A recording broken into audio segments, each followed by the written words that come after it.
Hi students, today we discuss a new topic that is Wurtz reaction.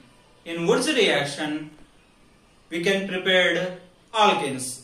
For example, when 2 moles of alkyl halides are reacted with sodium metal in the presence of dry ether, form higher alkanes. That means even number containing alkanes. In Wurtz reaction, we can prepare symmetrical alkanes. For example, look at here.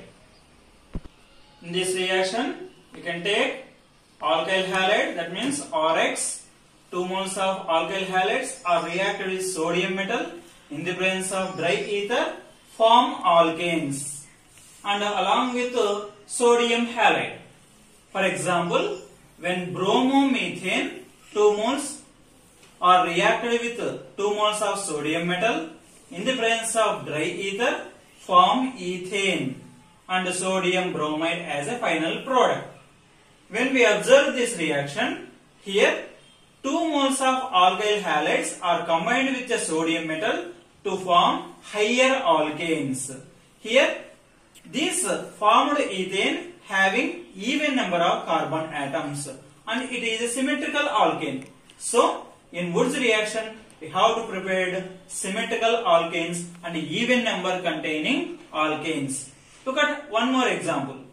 When 2 moles of chloroethane are reacted with 2 moles of sodium metal in the presence of dry ether, form N-butane. That means 4 numbered alkane is formed here.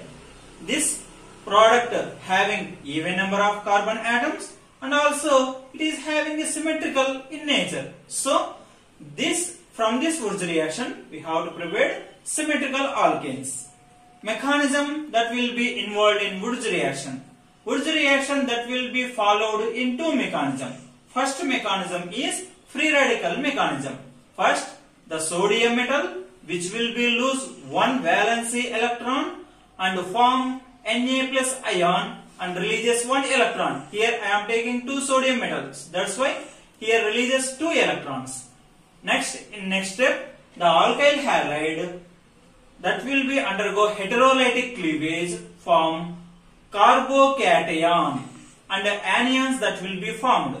The formed carbocation takes 2 electrons which will be lost by the sodium atom, form alkyl free radicals. The formed 2 alkyl free radicals are combined together to form alkane. In this way, the alkanes are formed in Wurtz reaction followed by a free radical mechanism. Next, another mechanism is anion mechanism.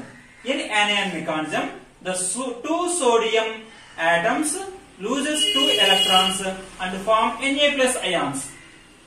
And the alkyl halide undergo heterolytic cleavage, form carbocation and X minus, that means anion is formed. In next step, the formed carbocation takes 2 electrons which will be loosed by the sodium atom and form alkyl carbonyl anion. Carbonyl anion is formed. The formed carbonyl anion again reacted with 1 mole of alkyl halide form higher alkanes and X minus ion is also formed. The formed X minus ions reacted with sodium cations form sodium halides. This is the mechanism of anion mechanism for the formation of alkanes in Wurtz reaction. Limitations of Wurtz reaction. In Wurtz reaction, we cannot be prepared methane. We can prepare only the alkanes starting with even numbers. So this is one of the limitation for Wurtz reaction. And another limitation is from tertiary alkyl halides we cannot be prepared alkanes from tertiary alkyl halides. Why means the tertiary alkyl halides are having a very bulkier in nature. So we cannot be prepared alkanes from Wurtz reaction by tertiary alkyl halides. Only we can prefer primary and secondary alkyl halides. Thank you for watching this video.